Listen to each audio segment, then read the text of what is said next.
여러분, 제가 페이스북을 종종 이용하는데요, 페이스북에 보면은 종종 그 초등학교 아이들이 시험을 볼 때에 잘못된 답을, 아주 기상천외한 답을 이렇게 적어 놓은 그런 내용을 읽어본 적이 있었습니다. 여러분, 슬기스러운 생활 문제였어요. 이웃 아주머니가 사과를 주시면 어떻게 인사해야 될까요? 물어봤더니 초등학교 학생이 뭘 이런 걸 다 그렇게 답을 썼대요. 그러면은 부모님은 우리를 왜 사랑하실까요? 이 초등학교 학생이 하는 말이 그러게 말입니다. 그러게 말입니다. 여러분, 고난주간을 맞이하는, 부활절을 맞이하는 우리의 마음이 그렇지 않은가 싶단 말이죠. 매주간 돌아오는 고난주간이요, 부활주일이기 때문에 그러게 말입니다. 주님이 우리를 사랑하신다고 해도, 우리를 위해서 죽으시고 부활하셨다라고 해도 그러게 말입니다. 그냥 뭔가 나하고 상관이 없는 그런 날과, 또한 이 고난주간이라고 하니까 이제는 밥도 못 먹고 이제 이 한 주간은 이제 죽었구나, 그런 절망감이 찾아오는 그런 날로 지키고 있지 않냐라는 거죠. 여러분, 우리가 예수의 십자가 고난과 부활에 참여할 때 우리는 주님을 향한 뜨거운 환영과 뜨거운 찬양과 뜨겁게 그 주님을 영접을 해야 된다는 겁니다. 오늘 종료주일에 우리가 주목해야 될 것은 예수님께서 이 십자가의 길을 너무나 당당하게 지금 걸어가고 계시다라는 거예요. 이 예루살렘을 당당하게, 오히려 자기의 나라와 같이 왕으로 지금 당당하게 입성하는 것을 볼 수가 있습니다. 8절부터 9절 말씀 다시 한번 읽겠습니다. 무리의 대부분은 그 겉옷을 길게 펴며 다른 이는 나무가지를 베어 길에 펴고 앞에서 가고 뒤에서 따른 무리가 소리질러 가로되 호산나 다윗의 자손이여 찬송하리로다. 주 이름으로 오시는 이여 가장 높은 곳에서 호산나 하더라. 여러분, 마태복음 1장 시작을 할 때 보면 예수님을 왕으로 시작합니다. 그래서 동방박사들이 한 별을 쫓아서 이제 예루살렘까지 왔는데, 그때 그 예루살렘의 그 당시에 이 왕에게 가서 유대인의 왕으로 나신 이가 어디 있느냐, 우리가 동방에서 그의 별을 보고 경배하러 왔노라. 그 동방박사의 입을 통해서 예수님의 왕되심을 증거하는 걸 볼 수가 있어요. 예수님께서 공생의 기간 동안에 그동안 예수님은 밑바닥에서 어떻게 보면 섬기는 인생, 종의 인생, 희생의 어떤 인자 인생을 사셨어요. 그러나 이제 때가 되어서 예수님께서는 자신이 비로소 왕의 의로서 나타내시는, 지금 그거를 증거하고 있다라는 거죠. 여러분요, 우리가 신앙생활할 때 이 서번트십, 종으로서의 예수님을 또 우리는 알아야 되지만, 바로 이 킹십, 왕으로 오신 예수 그리스도를 우리가 영접해야 된다라는 거예요. 예수님은 우리를 구원하시기 위하여 자신의 목숨까지도 내어주시는 우리의 선한 목자도 되어주시지만, 또 한편으로는 모든 인생들의 찬양과 경배를 받기에 합당하신 왕의 왕 주의 주라는 겁니다. 우리도 한번 외쳐봤으면 좋겠어요. 오늘 종료주일이기 때문에 종려나무 가지는 없지만 주보라도 한번 흔들고, 여러분, 예수님은 나의 왕이십니다. 자, 따라해보세요. 예수님은 나의 왕이십니다. 나의 왕이십니다. 할렐루야. 주보라도 흔들고 해야 되는 거예요, 이게. 이 광경을 보고 어떤 사람들은 이거 도가 넘치는 찬송한다라고 그래서 예수님께 그렇게 말했어요. 당신의 제자들을 좀 책망 좀 해서 좀 조용히 좀 하게 해달라고. 이거 너무 소란스럽지 않냐고. 그랬더니 예수님이 뭐라고 말씀하세요? 너희들이 잠잠하면 이 돌들을 들어서라도 내가 찬송을 받겠다 말씀하시는 겁니다. 여러분, 종료주일의 가장 큰 의미는 예수 그리스도가 왕이시라는 거예요. 다른 사람의 왕이 아니라 나의 왕이라는 거예요. 그래서 이 왕으로 오신 예수 그리스도를 환영하고 찬양하고 영접하는 그 사람만이 이 고난의 주간을 승리할 수 있다는 겁니다, 여러분. 오늘 말씀을 통하여서 예수님이 어떤 면에서 우리 인생들의 왕이 되시는가 배울 수 있기를 기도합니다. 첫 번째로 예수님께서는 세상 모든 만물의 주인이 되신다라는 거예요. 예수님 일행이 지금 예루살렘 가까이 와서 이 감람산 벳바게라고 하는 곳에 이르렀을 때였어요. 이때 예수님께서 두 제자를 지금 보내시면서 말씀하십니다. 그 1절 말씀, 너희 맞은편 마을로 가라. 곧 매인 나귀와 나귀 새끼가 함께 있는 것을 보리니 풀어 내게로 끌고 오너라. 지금 예수님의 다른 모습을 지금 볼 수가 있습니다. 지금 예수님은 가보지 않는 곳, 시 공간을 초월해서 모든 것이 지금 예수님이 다 알고 계시는 그 예수님의 전지하심을 지금 알 수가 있습니다. 너희들이 마을로 이렇게 가면 거기에 이 말뚝에 매인 나귀와 또 새끼가 있을 텐데 데리고 오라는 거예요. 그렇게 얘기를 하면 끌고 올 수 있도록 주인이 허락해 준다라는 겁니다. 그러면서 무조건 나귀를 그 새끼와 함께 풀어 끌고 오라고 명령하셨어요. 그리고 누가 뭐라고 만약에 하면 뭐라고 얘기하라고요? 주가 쓰시겠다 하라. 그러면 그 말만 하라는 거예요. 그래야면 즉시 나귀 주인이 보낼 거라고 지금 얘기를 하고 있습니다. 여러분, 세상에 이런 법이 어디 있어요? 그렇지 않아요. 당시의 나귀는 유일한 교통수단이었습니다. 요즘 말로 하면 자가용 같았다, 이런 말이에요. 이처럼 소중한 재산인 전혀 알지 못하는 사람에게 그냥 내어줄 위인이 누가 있냐 말이죠. 그렇지 않아요? 나귀 주인하고 일면식도 없는 제자들로서는 이 예수님의 말씀을 이해할 수가 없었을 것을 알 수가 있습니다. 그래서 예수님은 가끔 이해할 수 없는 말씀하신단 말이에요. 이제 제자 생활 3년 만에 이제 절도범까지 되는 거 아니야? 이렇게 도마와 같은 사람은 궁시렁거렸을 거예요. 왜 그런지 아십니까? 그걸 어디서 알 수 있어요? 31절 말씀에 보면 예수님이 다시 한 번 더 말씀하시는 거예요. 만일 누가 무슨 말을 하거든 주가 쓰시겠다라. 그리하면 즉시 보내리라. 그동안 예수님께서는 자신을 인자라고 말씀하셨어요. Son of Man, 인자라고 그랬어요. 그러니까 예수님께서는 우리 죄인들을 섬기기 위해서 종의 모습으로 오신 분으로 그분이 말씀하셨는데, 오늘 말씀에 보면 이 세상 모든 만물의 소유권을 주고 계시는 주권자로 표현하신 걸 볼 수가 있습니다. The Lord라고 그랬어요. 주라고 표현했단 말이에요. 요한복음 1장 3절 보세요. 만물이 그로 말미암아 지은 바 되었으니 지은 것이 하나도 그가 없이 된 것이 없느니라. 그가 바로 누구를 말씀하시는 거예요? 예수 그리스도를 말씀하시는 거예요. 그러니까 이 세상에 지어진 모든 것은 예수님이 없이는 아무것도 아니다라는 거죠. 지어진 게 아니다라는 거예요. 나귀와 나귀 새끼도, 바람과 이런 이 바다도, 해와 달과 별도, 이 미천한 이 미물도, 그리고 우리 인생들의 모든 생명까지도 그분이 다 만드셨고 그분 손 안에 있다라고 말씀하고 있다라는 겁니다. 그러므로 주님은요, 주님이 능히 자신이 필요하실 때에 자신이 필요하신 것을 요구할 수 있는 분이라는 거죠. 주가 쓰시겠다 하라. The Lord leads you. 우리의 재산에 대해서, 우리의 재능에 대해서, 우리의 시간에 대해서 소유권을 주장하실 수 있다라는 거예요. 주가 쓰시겠다 하라. 이사야서 43장 1절은 이렇게 말을 합니다. 야곱아, 너를 창조하신 여호와께서 이제 말씀하시니라. 이스라엘아, 너를 조성하신 자가 이제 말씀하시니라. 내가 너를 구속하였고 내가 너를 지명하여 불렀나니 너는 누구 것이라고요? 내 것이라. 너는 내 것이라. You are mine. 너는 내 것이라.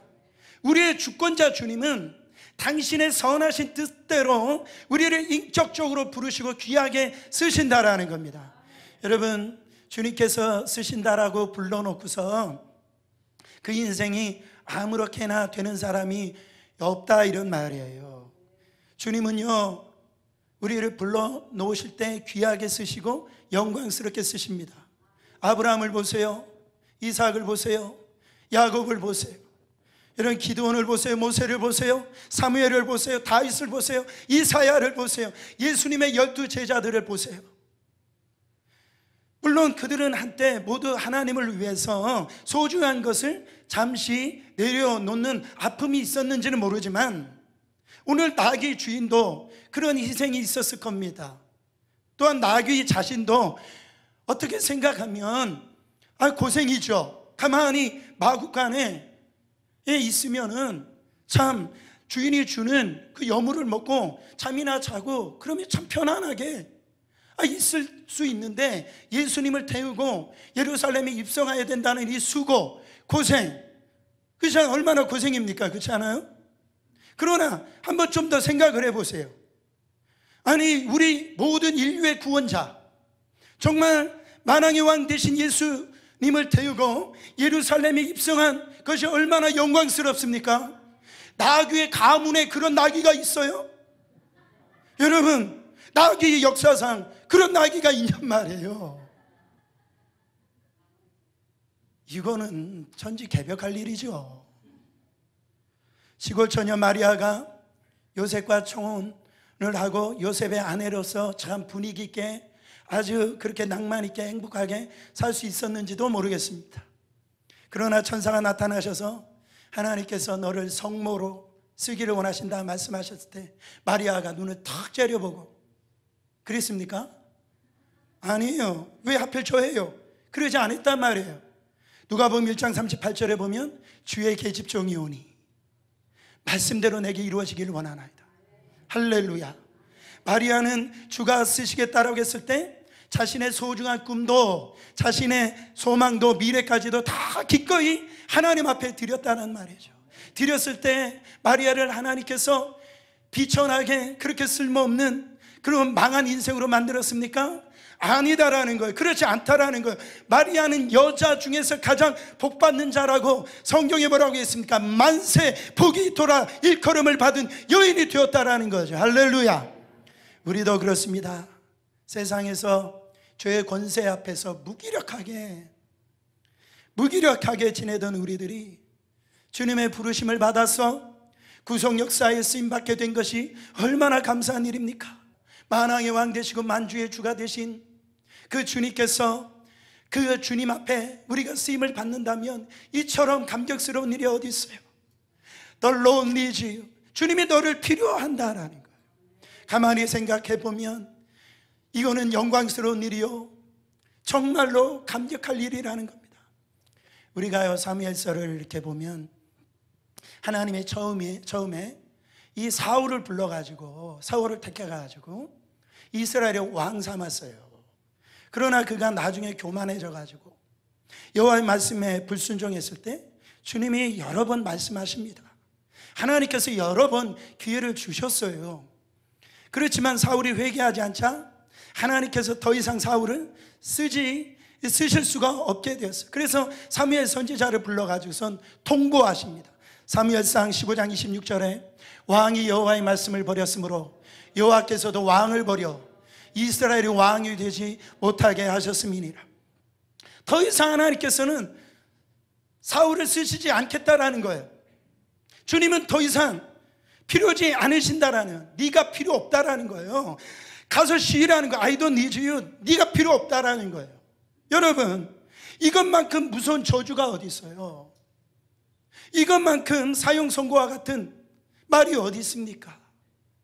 우리가 주께서 주님께 택하심을 받아서 이 주님 앞에 이렇게 쓰임받는 일꾼이 된다라는 것이 얼마나 큰 영광이고 얼마나 큰 축복인가를 우리는 깨달아야 될 줄 믿습니다.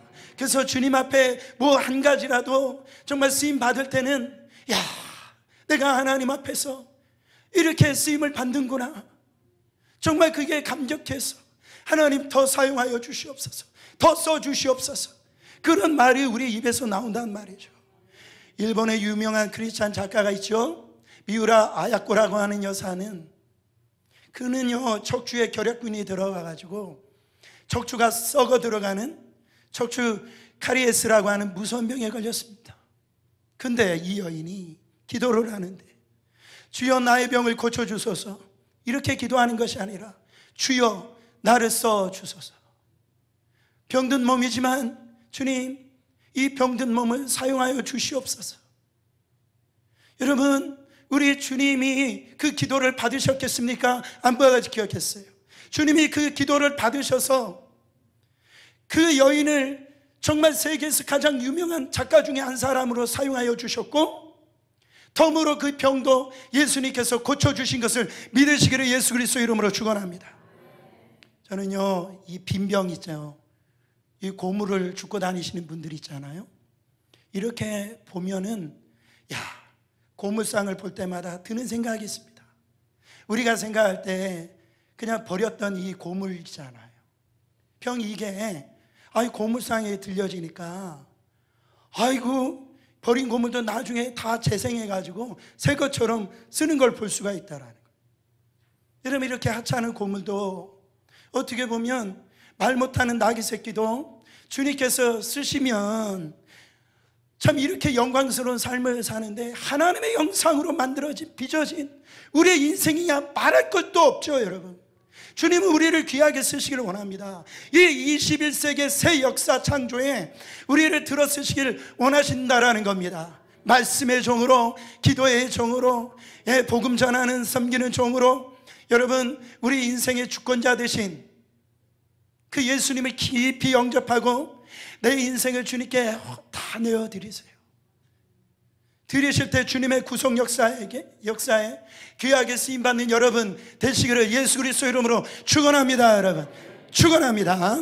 두 번째로, 예수님은 모든 인생들의 찬양을 받기에 합당하신 왕이 되신다라는 4절 5절 말씀 한 목소리로 읽겠습니다. 이는 선지자로 하신 말씀을 이루려 하심이라. 일러스되 시온의 딸에게 이르기를 내 왕이 내게 임하였나니 그는 겸손하여 나귀 곧 멍에 매는 짐승의 새끼를 탓도다 하라 하였느니라.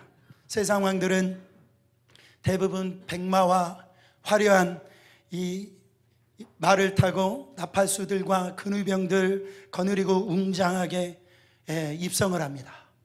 지난번에 도널드 트럼프 대통령이 중국에 국빈 방문하는 것을 제가 봤어요. 국빈 방문하는데요, 대단하더라고요. 경찰 병력들, 경호원들, 근위병들, 그리고 이렇게 거기에 이제 중국에 그날 보니까 가장 비싼 카페트를 깔았답니다. 가장 비싼. 그냥 딱 한번 밟고 지나갈 카페트인데 대단한, 그냥 비싼 카페트를 깔은 거예요. 여러분, 왜 세상 왕들이 이처럼 화려하고 이처럼 웅장하고 요람스럽게 입성하는 이유가 뭘까요?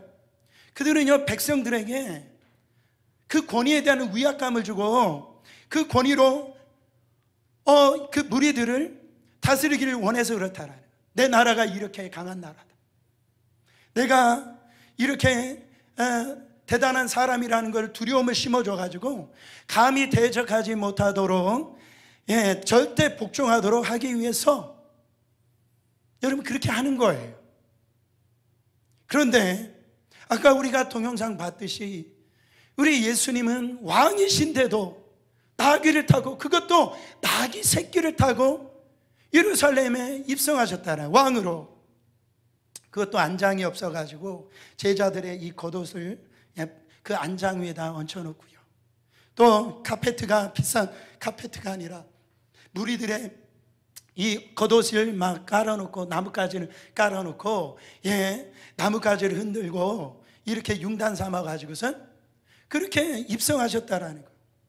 예수님 주위에는 화려하고 근엄한 어떤 이런 근위병 대신에 종려나무 가지를 흔드는 무리들밖에 없었다라는 거죠. 그들은 환호를 할 때에 똑같은 마음으로 환호하지는 않았을 겁니다. 그러나 그 순간만큼은 여러분, 정말로 이 입성하고 계신 그 예수님을 메시아로 환영했을 거예요. 그러면 예수님께서 왜 이처럼 수수한 모습으로 예루살렘에 있었을까요? 이런 백마나 알렉산더 대왕이 탔던 부케팔로스를 타지 아니하고 이 어린 새끼 나귀를 타고 왜 입성하셨냔 말이에요. 그것은 하나님의 그 예언의 말씀을 성취하시기 위해서. 스가랴서 9장 9절에 보면 그는 겸손하여서 나귀를 타나니 나귀의 작은 것 곧 나귀 새끼니라. 그는 뭐하여서? 겸손하여서. 겸손하다는 말은 히브리어로 아니라고 하는 말인데, 이 말은 비천하게 되다, 가난하게 되셨다, 그런 의미입니다. 그리스도가 가난하게 되어지고 비천하게 되어졌다, 이 참된 의미를 정확하게 성경에서 말씀하시는 본문이 있습니다. 그게 빌립보서 2장 6절부터 8절 말씀이에요. 그는 근본 하나님의 본체시나 하나님과 동등됨을 취할 것으로 여기지 아니하시고 오히려 자기를 비워 종의 형체를 가지사 사람들과 같이 되셨고 사람의 모양으로 나타나사 자기를 낮추시고 죽기까지 복종하셨으니 곧 십자가에 죽으심이라. 예수님은 원래 하나님과 동등되신 분이었어요. 하나님이 가지고 계시는 모든 능력을 다 갖고 계신 분이에요. 그가 왜 하나님이 가지고 있는 모든 권세를 내려놓으시고 정말 인간의 옷을 입고 저 십자가에서 죽으시기까지 복종하셨냐, 이런 말이죠. 왜 그랬을까요? 그분은 우리의 죄를 대신하여서 십자가에서 죽으시고 우리 같은 모습으로, 가장 비참한 모습으로, 아니 우리보다도 더 낮은 모습으로 죽으심으로 말미암아 그 하나님과 영원토록 교제할 수 있는 생명을 주시기 위해서, 이것을 보여주시기 위해서 예수님이 나귀 새끼를 타셨다라는 거죠. 예수님은 지금 백성들 위에 군림하시기 위해서 입성하신 게 아닙니다. 예수님은 사람을 지배하고 왕으로 영광을 얻기 위하여, 통치하기 위하여, 어떤 힘을 이렇게 다스리기 위해서 그렇게 입성하신 분이 아니에요.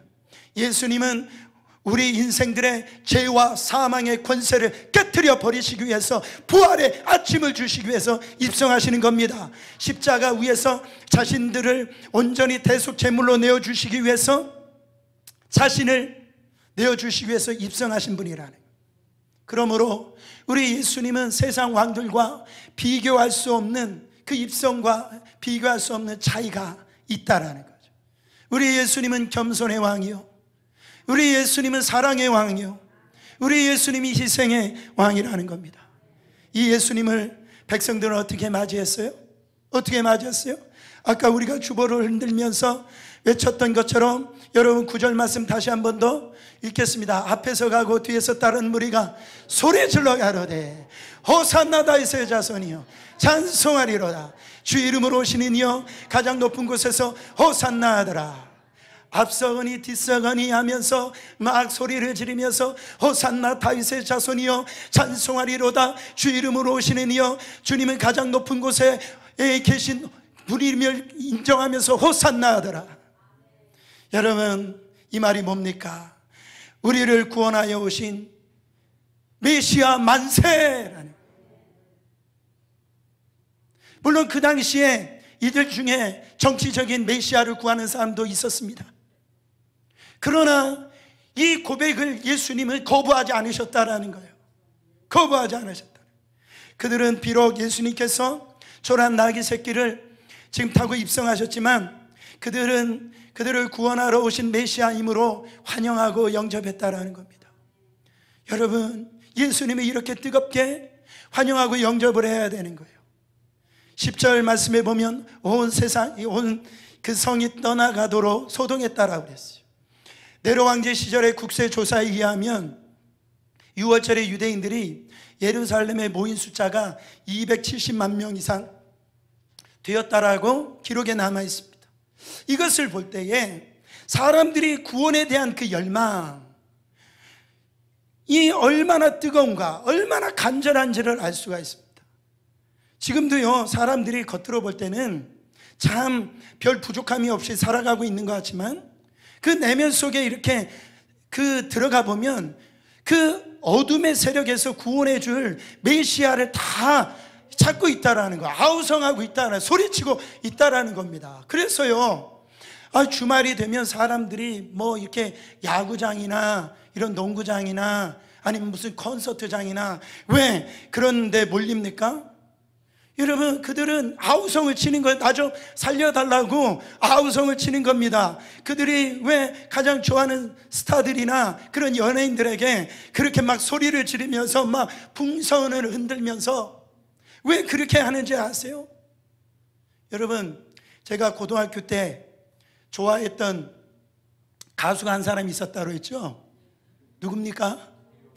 네, 용필 오빠. 제가 조용필을 너무 좋아했어요. 그래서 기도하는 하면 막 그때 제가 그 얘기 하려는 게 아니라 그 가왕이라고 하잖아요, 조용필을. 가왕이 50년 이제 음악 생활 50년 됐다고 그래가지고 작년에 잠실주 경기장 거기에서 50주년 그 공연을 했는데요, 그날 비가요 억수로 쏟아졌답니다. 저는 신문에서 읽어요. 그랬는데 3시간 공연하는데 사람들이 그 비 쏟아지는데 억수로 비를 맞으면서 뭐 노래만 하면 용필 오빠, 용필 오빠 막 그렇게 아우성 치고 막 소리 지르고 그랬다는 거예요. 그랬답니다, 여러분. 70년대, 80년대 그게 호산나 하는 거예요. 70년대, 80년대는 우리가 이 정치적으로 박정희 호산나, 뭐 DJ 호산나 그랬잖아요. 지금 북한을 보세요. 뭐 김일성, 김정일, 이제는 김정은까지 호산나 하잖아요. 제가 그 영상을 보니까 그 김일성 그 아바이 수령의 그 사진이 빗물에 맞았다라고 그를 가슴에 풀면서 울더라는 거예요. 울더라는 거예요. 야, 그 빗물 좀 맞았다라고. 이런 마음이 여러분 안에 예수님에 대한 마음이 있으십니까? 그런 찬양이 있으세요? 그런 환호성이 있습니까? 있냐마. 아멘. 할렐루야. 예수님은 모든 인생들의 2000년 전에도 2000년 후에도 지금도 앞으로도 영원토록 찬양과 영광과 우리의 환호성과 여러분 우리의 예배를 받게 합당하신 분이라는 거예요. 왜 그랬습니까? 다른 어떤 자들은 이런 환호성을 받을 수가 없어요. 오직 예수 그리스도만 자기 생명을 올 인류의 대속제물로 내어주시기 위해서 입성하시는 분이기 때문에 그래요. 그래서 우리는 그 예수님을 정말로 우리 삶에 있어서 왕으로 찬송하면서 외치면서 그렇게 주님을 영접해야 될 줄 믿습니다. 마지막 세 번째로 예수님께서는 심판의 왕이 되신다라는 12절에 보면 예수님께서 예루살렘 입성하시고 난 다음에 예수님의 관심은 다른 데 있지 않았어요. 예수님의 관심은 오로지 어디에 있었냐면 성전에 관심이 있었습니다.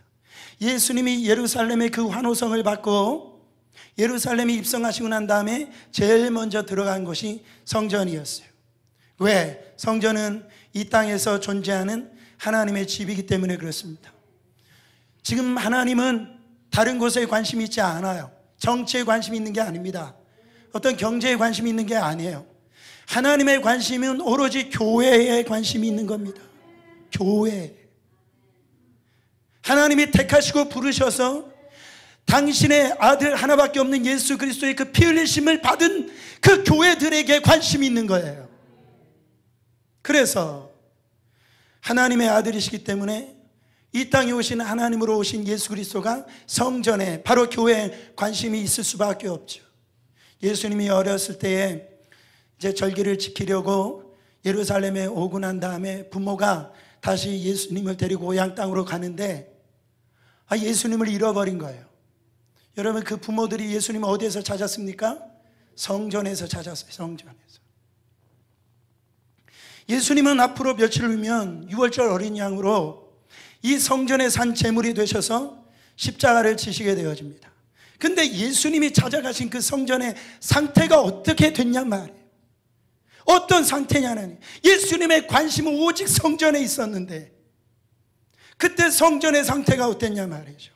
12절에 거길 보면 성전 안에서는 매매하는 모든 사람들 내어 쫓으시고 돈 바꾸는 사람들의 상과 비둘기 파는 사람들의 의자를 둘러엎으시고 그랬어요. 성전에 들어가 보니까 짐승들을 사고 팔고 돈 바꾸고 매매하고, 아니 성전 안에서 이루어질 일이 아니죠. 이거는 시장에서 이루어질 일이죠. 근데 당시 이 종교 지도자들이 장사치를 불러가지고선 제사를 드리려면 재물이 필요하잖아요. 재물이 필요하려면 흠이 없어야 돼요. 점이 없어야 됩니다. 근데 이 재물을 가지고 성전까지 오다 보면 또 병에 걸릴 수도 있잖아요. 그거를 이용해 가지고 이런 종교 지도자들이 그 성전에서 매매를 한 거예요. 그러면서 어떻게 하면서 매매를 했어요? 돈을 착복하고 더 받고. 누가? 제사장들이 그런 일을 했단 말이에요. 그때 예수님이, 여러분 성경을 읽어보세요. 예수님이 이렇게 화내신 적이 없어요. 이렇게 이 어떻게 하시지 못하는 이 예수님의 그 얼굴을 우리가 볼 수가 있습니다. 분이 나가지고 얼마나 화가 나셨는지, 막 돈 바꾸는 자들과 막 비둘기 파는 자들을 막 의자를 막 뒤엎으시고 막 갑자기 막 이 성전이 아수라장이 된 거예요. 이때 예수님이 뭐라고 말씀하십니까? 13절을 함께 읽어보겠어요. 저에게 이르시되 기록된 바 내 집은 기도하는 집이라 일컬음을 받으리라 할걸. 너희는 강도의 구려를 만드는도다 하시니. 여러분, 예수님은 하나님의 성전이 강도의 구려이 되었다라고 지금 책망하십니다. 강도가 어떤 자들입니까? 강도는요, 빼앗는 자들이에요. 그렇잖아요. 빼앗는 자들이에요. 그러면 그들이 도대체 무엇을 빼앗다라는 거예요? 무엇을 빼앗다라는 거예요? 성전에서. 그들은 성전에서 가득해야 될 하나님의 영광을 빼앗아 버렸다라는 거예요. 거룩하심을 빼앗았다라는 거예요. 하나님의 이 성전에 충만해야 될 하나님의 말씀과 바로 이 영성으로 충만해져야 되는데, 무엇보다도 하나님의 집은 기도의 집이라 이 기도의 음성, 이 기도의 함성이 충만해져야 되는데 그 기도를 다 빼앗아 버렸다라는 거예요. 대신에 돈 세는 소리, 돈 바꾸는 소리, 흥정하는 소리, 싸우는 소리. 여러분, 지금 교회가 왜 이래요? 강도의 구렬이 아닙니까? 수많은 지금 교회들이 세워졌지만 지금 교회에서 들리는 소리가 지금 예수님이 성전에 입성하실 때 그 성전의 모습과 그렇게 다르지 않잖아요. 여러분, 교회 오는 목적이 뭐냐는 거예요.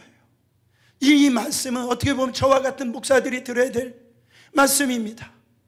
교회는 하나님의 영광으로 충만한 가득 찬 곳이 되어야 될 줄 믿습니다. 하나님의 찬송과 기도의 소리가 함성과 같이 울려지는 것이 교회예요. 교회는 싸우는 것이 아닙니다. 나의 영리 목적을 위해서 오는 것이 아니에요. 어떤 큰 교회 가는 분들이요, 그런 분들이 있어요. 내가 이런 비즈니스를 하는데 큰 교회 가면 사람들이 많잖아요. 그래가지고선 어떻게 보면 이 사람들 통해가지고 자기 비즈니스를 한번 잘 해보려고 하는 그런 못된 사람들이 서부에 있어요.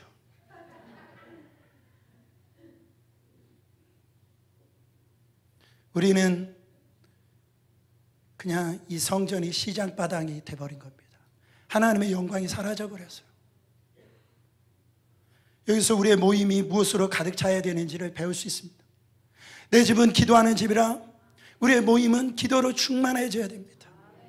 우리의 가정도 마찬가지고 우리의 삶에 있어서 이 하나님의 영광으로 충만해져야 돼요. 교회가 성도들이 한번 일주일 만나서 단순히 교제하는 곳은 아니에요. 하나님의 교회는 무엇보다도 기도의 집이 되어야 됩니다. 하나님 앞에서 나와서 자신의 죄를 토로하고 회개하고 죄사함을 받는 기도의 집이 되어야 되는 거예요. 그럼 먼저 주님의 이름이 거룩하게 되어지는 그런 받으시도록 땅끝까지 이르러 이 복음이 이 증거되어지도록 기도하는 것이 교회예요. 선교사님들을 위해서, 나라와 국가와 민족을 위해서 어려움에 처한 나의 동역자들을 위해서 기도하는 것이 교회입니다. 또한 우리의 메마른 영혼의 담배와 같은 주님의 말씀과 성령의 충만함께 임하시도록 여러분 기도하는 것이 교회라는 것. 하나님께서는 다른 무엇보다도 이 기도를 기뻐하십니다. 기도를 하되 뜨겁게 간절히 기도하기를 원하시는 거예요. 뜨겁지 않는 불은 불이 아니듯이 간절하지 않는 기도는 기도가 아니다. 누가 한 말일까요? 박윤선 목사가 만들어낸 얘기예요. 우리가요 사무엘상 그 사무엘서에 나오는 엘리 시대를 보세요. 엘리 시대. 그 시대는 많은 문제가 있었지만은 무엇보다도 성전에서 기도 소리가 이미 끊어진 지 오래되었다라고 성경에 말씀하고 있어요. 얼마나 사람들이 기도를 안 했으면, 제사장들이 얼마나 기도를 안 했으면 한나가 자기가 가진 원통함을 가지고 슬피 울고 거기서 기도를 하는데, 그때 그 성전의 담임 목사님이었던 엘리 제사장이 뭐라고 했는 줄 아세요? 여자요, 술 끊어라. 너 그렇게 술 주정하지 마. 그 말이에요. 지금 그냥 예수님 앞에, 하나님 앞에 자기의 소원을 누가 뭐라고 해도 거의 인상불성 되도록 자기의 원통함과 자기가 가지고 있는 사정을 막 아뢰는 모습을 보고, 제사장이 얼마나 영적으로 무디었으면은 저 술 취해가지고 지금 술 주정하는 것처럼 그렇게 보였다라는 거예요. 이게 어찌게 된 얘기입니까? 그러나 제사장은 그랬지만 연약한 한 여인이 기도를 했어요. 하나님이 그 한나의 기도를 기뻐하셨을까요? 안 기뻐하셨을까요? 아이, 기뻐하셨지요.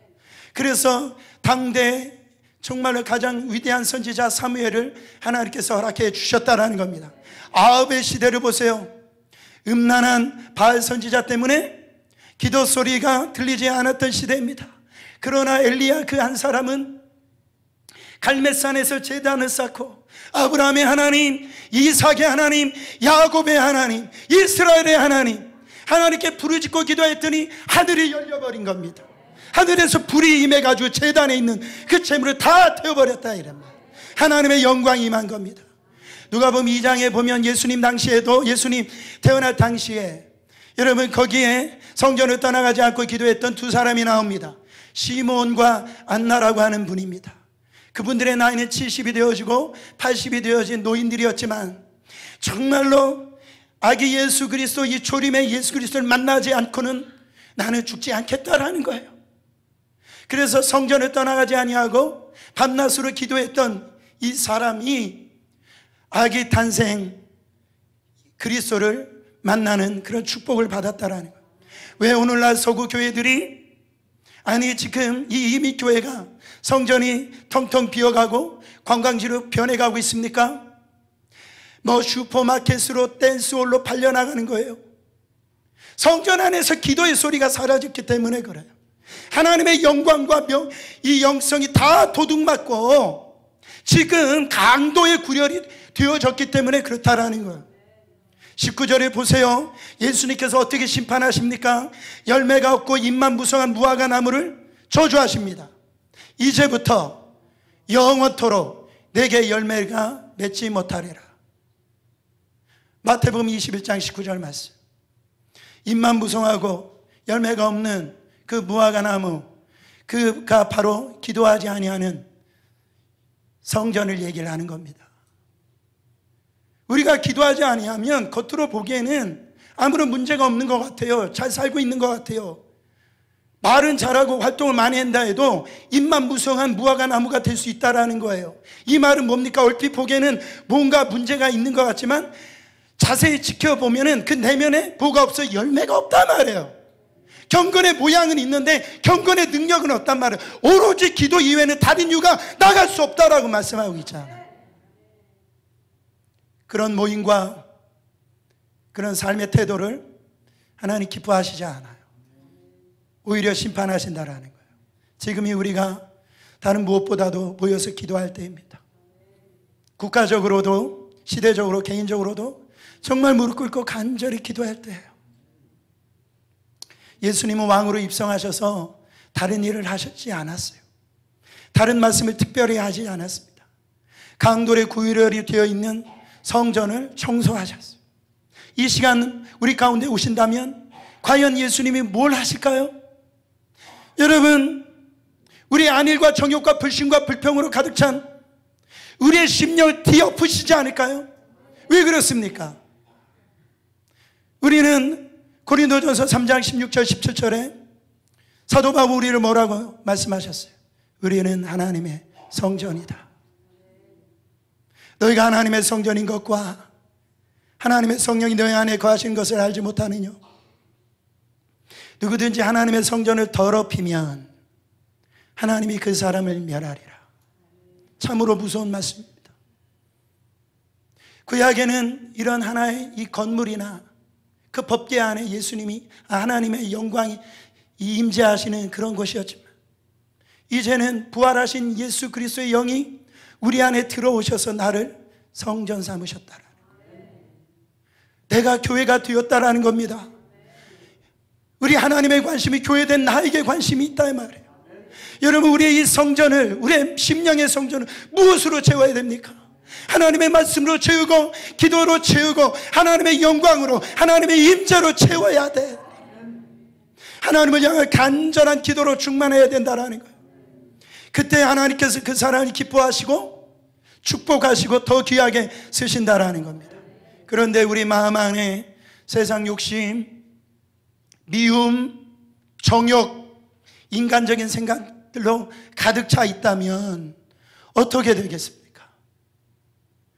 예수님의 눈으로 볼 때 우리의 심령이 강도의 구렬로 돼버린 거, 시작바닥으로 돼버린 거예요. 우리는 어떻게 해야 됩니까? 여러분, 요한복음 2장 15절 말씀처럼 노끈으로 채끈을 만드사, 채찍을 예수님께서 양이나 소를 다 성전에서 내어 쫓으시고 돈 바꾸는 사람들의 돈을 쏟으시며 상을 덮으시고 내어 쫓아야 된다라는 거예요. 뒤집어 엎어야 된다라는 거예요. 여러분, 우리의 심령의 성전이 이렇게 시장바닥이 되어지고 정말 하나님이 받으실 수 없는 그런 강도의 구련이 되었다면 엎어버려야 돼요.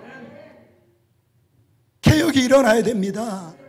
우리도 알게 모르게 죄를 지면서 신앙생활 잘하는 것처럼 이렇게 종교생활하면서 나 한때 이렇게 충만했던 사람이다, 그렇게 속고 산단 말이에요.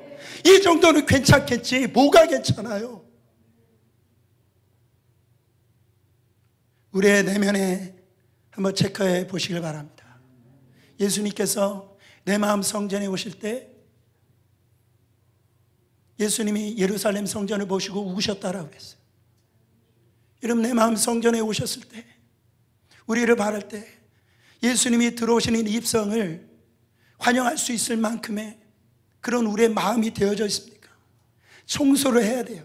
여러분, 어느 집 가보면 참 깨끗하죠. 차를 타봐도 깨끗한 차들이 있습니다. 왜 그랬을까요? 예? 청소했으니까. 깨끗한 거 그것도 몰라요?